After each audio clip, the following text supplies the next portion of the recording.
ഈ ക്രിസ്മസ് ആഘോഷത്തിന് ഒരു മെസ്സേജ് തരാനായിട്ട് മനുവിനെ ഞാൻ ഹാർദവമായി സ്വാഗതം ചെയ്യുന്നു.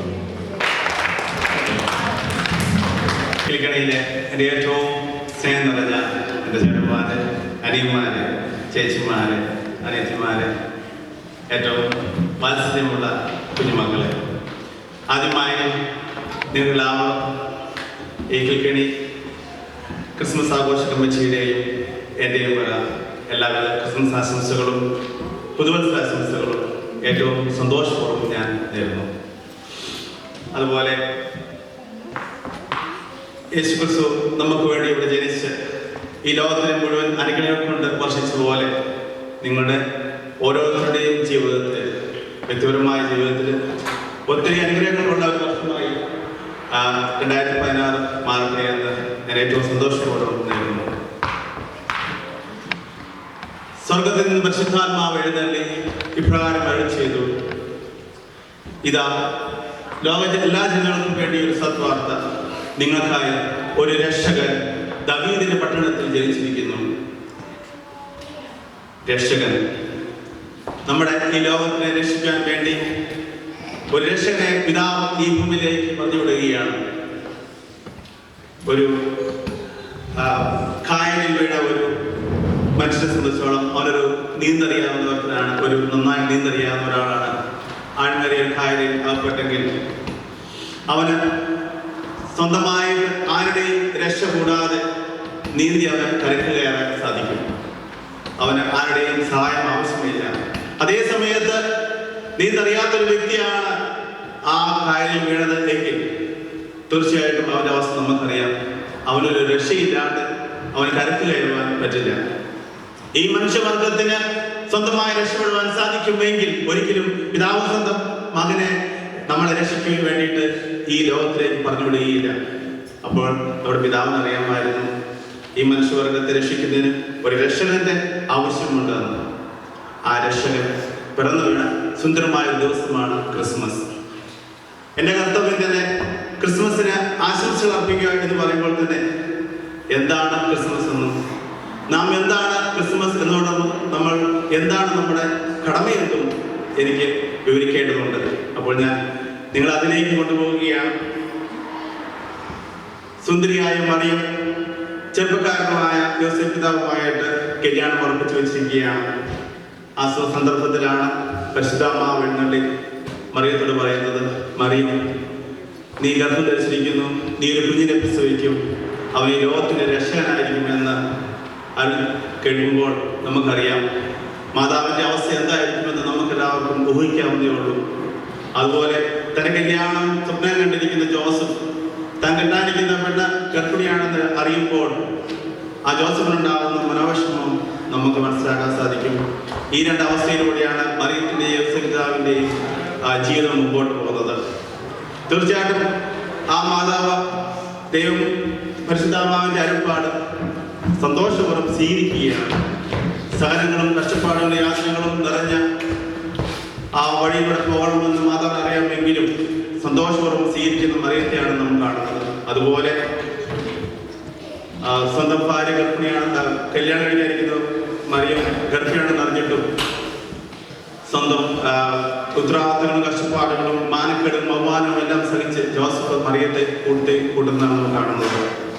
തീർച്ചയായിട്ടും നാം എല്ലാവരും ഇവിടെ ഒരു തരത്തിൽ മറ്റൊരു തരത്തിൽ യോസേഫും ജോസഫും മറിയമാണെന്ന് ഞാൻ പറയും. കാരണം സ്വന്തം നാടും വീടും അയൽക്കാരും കൂട്ടുകാരെയും എല്ലാം വിട്ട് നമ്മൾ ഈ കിളിക്കണിയിലെത്തി. നമ്മൾ ഒത്തിരി കഷ്ടപ്പെട്ട് നമ്മുടെ കുടുംബത്തെ പോറ്റുന്നതിന് വേണ്ടി ഒത്തിരി സഹിക്കുകയും ഒത്തിരി കഷ്ടപ്പാടുകൾ സഹിക്കുകയും നമ്മൾ ചെയ്യുന്നുണ്ട്. ഇവിടെ ഇരിക്കുന്നവരൊക്കെയാണ്, സ്ത്രീകളൊക്കെ ആണെങ്കിൽ എടുത്താൽ പോകാത്ത മനുഷ്യനെയൊക്കെ എടുത്തു നോക്കി രാവിലെ എന്തുമാത്രം കഷ്ടപ്പെടുന്നു. ഹോസ്പിറ്റലിലൊക്കെ ആയി പോയിട്ടാലും നമ്മളായാലും ഡ്യൂട്ടി ചെയ്യുന്നവരും അല്ലാത്തൊരു വീട്ടിൽ നിന്ന് പിള്ളേരെ നോക്കുന്നു. വീട്ടിലൊക്കെ ആണെങ്കിൽ നമ്മുടെ നാട്ടിലൊക്കെ ആണെങ്കിൽ കാരണന്മാരൊക്കെ നമുക്ക് സഹായത്തുണ്ടായിരുന്നു. അതൊന്നുമില്ലാതെ എല്ലാം നമ്മുടെ കുടുംബത്തിന് വേണ്ടി ഒത്തിരി കഷ്ടപ്പെടുന്നവരാണ് നമ്മളെല്ലാവരും. അതുകൊണ്ട് നമ്മളെല്ലാം ഒത്തിരി അനുഗ്രഹം, നമുക്കെല്ലാവർക്കും ഒത്തിരി അനുഗ്രഹം ദൈവം തരുമെന്ന് നമുക്കറിയാം. ഞാനിവിടെ പറഞ്ഞു വന്നത്, നമുക്കറിയാം നമ്മൾ ഒരു തോടിലൊക്കെ പോവുകയാണ്. തോട്ടിലൊക്കെ നമ്മൾ പോവുകയാണെങ്കിൽ നമുക്കറിയാം വളരെ സുന്ദരമായ കല്ലുകളെ നമ്മൾ ചിലപ്പോൾ കാണാൻ സാധിക്കും. വളരെ വൃത്തിയുള്ള, നല്ല ആകൃതിയുള്ള നല്ല കല്ലുകൾ. പക്ഷെ നമ്മൾ ഒരിക്കലും നമ്മൾ ചിന്തിച്ചിട്ടുണ്ടോ അതിൻ്റെതായ ഷേപ്പ് കിട്ടിയിട്ടുണ്ടായി. ആ വൃത്തിയുള്ള കല്ലുകൾ എങ്ങനെയാണ് നമുക്ക് ഉണ്ടായി നമ്മൾ ചിന്തിച്ചിട്ടുണ്ടോ? തീർച്ചയായിട്ടും ആ കല്ല് ഒത്തിരി കല്ലുകളോട് കൂട്ടി വേദന സഹിച്ചിട്ടാണ് അതിന് ആ ഷേപ്പ് ഉണ്ടാക്കാൻ സാധിച്ചത്. ആ കല്ല് തീരുമാനിക്കുകയാണ്, ഞാനിനി ഒഴുകുന്നില്ല, ഞാനിവിടെ മറിഞ്ഞിരിക്കുവാണെന്ന് തീരുമാനിച്ചിരുന്നെങ്കിൽ ഒരിക്കലും ആ കല്ലിന് ആ ഷേപ്പ് കിട്ടില്ലായിരുന്നു. അപ്പോൾ സഹിക്കാനും ക്ഷമിക്കാനും എല്ലാം ഉള്ള ആ കല്ലിൻ്റെ ആ എല്ലാം സഹിക്കാനുള്ള കഷ്ടപ്പാടുകൾ സഹിക്കാനുള്ള ആ കല്ലിൻ്റെ ആ താല്പര്യം, അതിൻ്റെ മനസ്സാണ് അവനെ ആ വൃത്തിയിലും ആ ഷേപ്പിലും ആക്കിയെടുത്തത്. എനിക്ക് ഭയങ്കര ഒത്തിരി ഇഷ്ടമുള്ളൊരു വിശുദ്ധിയാണ്. കഴിഞ്ഞ ആഴ്ച വിശുദ്ധിയെ പ്രഖ്യാപിച്ച മദർ തെരേസ. ഭാഗ്യത്തിന് എന്നെ കൽക്കട്ടയിൽ ഞാൻ ആയിരുന്നപ്പോൾ മദർ തെരേസയുടെ കോൺവെന്റിൽ എനിക്ക് പോകാൻ സാധിച്ചു. അപ്പോൾ മദർ തെരേസ വളരെ വളരെ സിമ്പിളായ ഒരു വ്യക്തിയാണ്. അദ്ദേഹത്തിന് ഇതിനേക്കാൾ ചെറിയൊരു റൂമാണ് മദർ തെരേസയുടെ കോൺവെന്റിൽ മദർ തെരേസയ്ക്കുള്ളത്. അതിനകത്ത് ഒരു ചെറിയൊരു കട്ടിലും ഒരു പായും ഒരു ബെഞ്ചും ഒരു ഡെസ്കും ഒരു ജോഡി ഡ്രസ്സും ഒരു മന്തയുണ്ട്, അതിനകത്തൊരു സ്റ്റീലിൻ്റെ കപ്പും ഉണ്ട്, പിന്നെ ജോൺ പോൾ സെക്കൻഡിന്റെ ഒരു തിരുസ്വരൂപമുണ്ട്. ഇത്രയാണ് ആ മദർ സ്വന്തമായിട്ട് ആ റൂമിലുള്ളത്. അത്രയും സിമ്പിൾ ആയിരുന്നു അത്, നമുക്ക് എല്ലാവർക്കും അറിയാം. അപ്പോൾ ഒരിക്കലും മദർ തെരേസ കൽക്കട്ടയിലെ ടൗണിലൂടെ തൻ്റെ മക്കൾക്ക് എന്തെങ്കിലും സഹായം കിട്ടാൻ വേണ്ടി നടക്കുകയാണ്. അപ്പോൾ ഒരു ധനികനായ ഒരു മനുഷ്യന്റെ മുമ്പിലെത്തി മദർ പറഞ്ഞു, കൈ നീട്ടുകയാണ്. അപ്പോൾ വളരെ വളരെ സമ്പന്നനായ ഒരു വ്യക്തിയാണ്, അദ്ദേഹത്തിന് യാതൊരു വിശ്വാസമോ കാര്യങ്ങളോ ഒന്നുമില്ലാത്തൊരു വ്യക്തിയാണ്. അപ്പോൾ ആ വ്യക്തി ആ കാക്കിച്ചു തുപ്പിയിട്ട് മദറിന്റെ കയ്യിൽ കൊടുക്കുകയാണ്. കാക്കിച്ചു തുപ്പി മദറിന്റെ കയ്യിലേക്ക് കാക്കിച്ചു തുപ്പിയാണ്. ആ മദർ അത് സ്വന്തം ആത്മത്തോട് ചേർത്ത് പിടിച്ചിട്ട് പറഞ്ഞു, എനിക്കുള്ളതായി ഇനി എൻ്റെ മക്കൾക്കുള്ളത് തരാൻ പറഞ്ഞു. മദർ തെരേസയോട് പറഞ്ഞു വെക്കുകയാണ്. എന്നിട്ട് മദർ പറയുകയാണ്, തൻ്റെ ജീവിതത്തിൽ ഏറ്റവും കൂടുതൽ സഹായം ചെയ്തിട്ടുള്ളത് ആ വ്യക്തിയായിരുന്നു. അതിനുശേഷം ആ വ്യക്തിക്ക് മനസ്സാന്തരം ഉണ്ടായി. ആ മദറിനെ ഏറ്റവും കൂടുതൽ സഹായിച്ചത് ആ ധനികനായ വ്യക്തിയായിരുന്നു.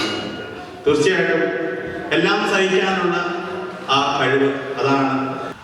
അപ്പോൾ ഈ ക്രിസ്മസിന് സമയത്ത് നമുക്കെല്ലാവർക്കും ഒത്തിരി സഹിക്കാനുള്ള ക്ഷമിക്കാനുള്ള ഒരു കാലഘട്ടമായിട്ടാണ് നമ്മളിതിനെ കാണുന്നത്. അതുപോലെ എനിക്ക് വളരെ ഒത്തിരി ഇൻട്രസ്റ്റ് ആയ ഒരു കാര്യമാണ് സത്രക്കാരൻ്റെ കഥ.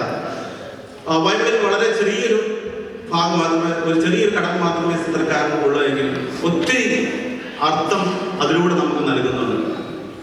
സത്രക്കാരൻ്റെ പറയുകയാണെങ്കിൽ യോസേഫ് പിതാവ് പൂർണ്ണ ഗർഭിണിയായ മറിയത്തെ കൊണ്ട് സത്രക്കാരനടുത്തെത്തുന്നു. അപ്പോൾ അദ്ദേഹത്തോട് ചോദിക്കുന്നു, ഞങ്ങൾ തളർന്നു വളർത്തിരിക്കുകയാണ്, മറിയം പൂർണ്ണ ഗർഭിണിയാണ്, എനിക്ക് കുറച്ച് സ്ഥലം തരുമോ എന്ന് ചോദിക്കുന്നു. അപ്പൊ സത്രക്കാരൻ പറയുകയാണ്, എനിക്കിവിടെ റൂമില്ല, ദൈവത്തിന് കൊടുക്കുവാൻ എനിക്കിവിടെ സ്ഥലമില്ല, എന്നാൽ മറ്റെല്ലാ കാര്യങ്ങളും ചെയ്യുവാൻ എനിക്ക് സ്ഥലമുണ്ട്, നമ്മുടെ മനസ്സിൽ ബാക്കി എല്ലാം ചെയ്യാൻ സ്ഥലമുണ്ട്, പക്ഷെ ദൈവത്തിന് കൊടുക്കുവാൻ എൻ്റെ സ്ഥലമില്ല എന്ന് പറയുകയാണ്. അപ്പോൾ കാലിത്തൊഴുത്തില് പശുക്കളുടെ ഓടിയിലാണ് നമ്മുടെ ക്രിസ്തുവിന് ജനിക്കാനുള്ള സ്ഥലം കിട്ടിയത്. പക്ഷെ എന്താണ് ആ സത്രക്കാരനോട് നഷ്ടപ്പെട്ടത്? യേശുവിനെ നേരിട്ട് കാണാനുള്ള, അവനെ സ്പർശിക്കാനുള്ള, അവന്റെ കണ്ണുകൾ കൊണ്ട് കാണാനുള്ള ആ ഭാഗ്യം അവന് നഷ്ടപ്പെട്ടു. നമുക്കെല്ലാവർക്കും അറിയാം, ഈ ക്രിസ്മസിന്റെ അവസരത്തില് നമുക്കൊന്ന് ചിന്തിക്കേണ്ടത് ഇത്ര മാത്രമാണ്: യേശുവിനെ സ്വീകരിക്കുവാൻ നമ്മുടെ ഹൃദയത്തിൽ നമുക്ക് സ്ഥലമുണ്ട്. മറ്റെല്ലാ കാര്യങ്ങൾക്കും നമുക്ക് സമയവും സാഹചര്യവും കഴിവും എല്ലാം ഉണ്ട്. എന്നാൽ ആരായിരുന്നോട്ടെ, ക്രിസ്ത്യാനിയായിരുന്നോട്ടെ, ഹിന്ദു ആയിരുന്നോട്ടെ, മുസ്ലിം ആരുമായിരുന്നോട്ടെ, നമ്മുടേതായ ദൈവത്തെ നമ്മുടെ മനസ്സിൽ സ്വീകരിക്കുവാൻ, അവനെ ഇരുത്തുവാൻ നമുക്ക് കുറച്ച് സ്ഥലമുണ്ടോ? വളരെ പ്രസിദ്ധമായ ഒരു കഥയിലൂടെ ഞാൻ എൻ്റെ ഭാഗം നിർത്തുകയാണ്. ക്രിസ്മസിനോടനുബന്ധിച്ച് ഒരു ഇടവകയിൽ ക്രിസ്മസ് ആഘോഷങ്ങൾ നടന്നുകൊണ്ടിരിക്കുകയാണ്. ഒത്തിരി ഇടവക ജനങ്ങളുള്ള ഒരു ഇടവകയാണ്. 10,000 ആളുകൾ തടിച്ചു കൂടിയിരിക്കുന്നു. സൺഡേ സ്കൂൾ വിദ്യാർത്ഥികളുടെ കലാപരിപാടി നടന്നുകൊണ്ടിരിക്കുകയാണ്. അപ്പോൾ ഇതിനോടനുബന്ധിച്ച് ക്രിസ്മസിന്റെ ഒരു നാടകം അവരുടെ നാടകം തുടങ്ങുന്ന സമയമായി. അപ്പൊ അതിനകത്ത് ഇത്രയാണ് മെയിനായിട്ട് റോളുള്ളത്. യേശു പിതാവും മാതാവും സത്രക്കാരൻ്റെ അടുത്ത് എത്തുന്നു. സത്രക്കാരൻ വാത തുറന്നിട്ട് പറയുന്നു, ഇവിടെ സ്ഥലമില്ല എന്ന്. ആ സത്രക്കാരൻ 3-ാം ക്ലാസ് പഠിക്കുന്ന ഒരു സണ്ണിക്കുട്ടനാണ്, അവനാണ് ആ റോൾ എടുത്തിരിക്കുന്നത്. അപ്പൊ അവന് റിഹേഴ്സലെല്ലാം പറഞ്ഞു കൊടുത്തു, നീ ഇത്ര ചെയ്താൽ മതി, അവർ വന്ന് പറയുമ്പോൾ ഇവിടെ സ്ഥലമില്ല എന്ന് പറഞ്ഞ് വാതടച്ചാൽ മതി, ബാക്കി കാര്യങ്ങളെല്ലാം ഓക്കെയാണെന്ന് പറഞ്ഞു. അവനെയും ചെയ്തു. സമയമായി, ആൾക്കാരെല്ലാം കൂടിയിരിക്കുന്നു. നാടകം കസർത്ത് പോവുകയാണ്. അതിന്റെ രംഗമെത്തി. യേശു പിതാവും മാതാവിനെ കഴുത പുറത്തിരുത്തി കൊണ്ടുവരികയാണ്. അവിടെ എത്തി ശത്രുക്കാരൻ്റെ വാതിൽ മുട്ടി.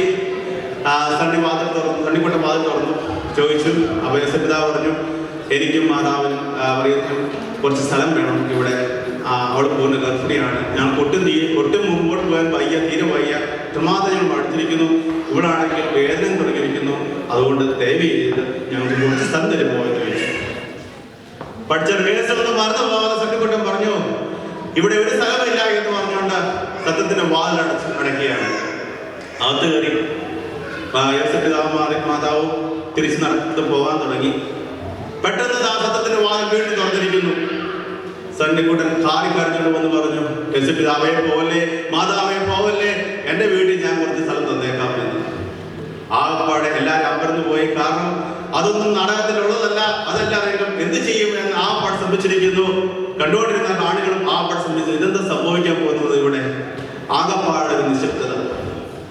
പെട്ടെന്ന് നമുക്ക് കാണാൻ സാധിക്കുന്നത് ഒരു സൈഡിൽ നിന്ന് കയ്യടി തുടങ്ങുന്നതാണ്. പിന്നെ കൂട്ട കയ്യടിയായി അന്നേരം സ്റ്റേജിന്റെ കർത്തനം വീണു. ആൾക്കാരെല്ലാം പറഞ്ഞു, കർത്താവ് ഇവിടെ ഇറങ്ങി വന്നിരിക്കുന്നു, കർത്താവ് സണ്ണിക്കുട്ടിലൂടെ വന്നിരിക്കുന്നു. നമ്മൾ ദൈവത്തിന്റെ പ്രതീകമായിട്ടാണ് സണ്ണിക്കുട്ടിലൂടെ നിൽക്കുന്നത്. നമ്മുടെ മനസ്സിൽ നമുക്ക് സ്ഥലമുണ്ടോ?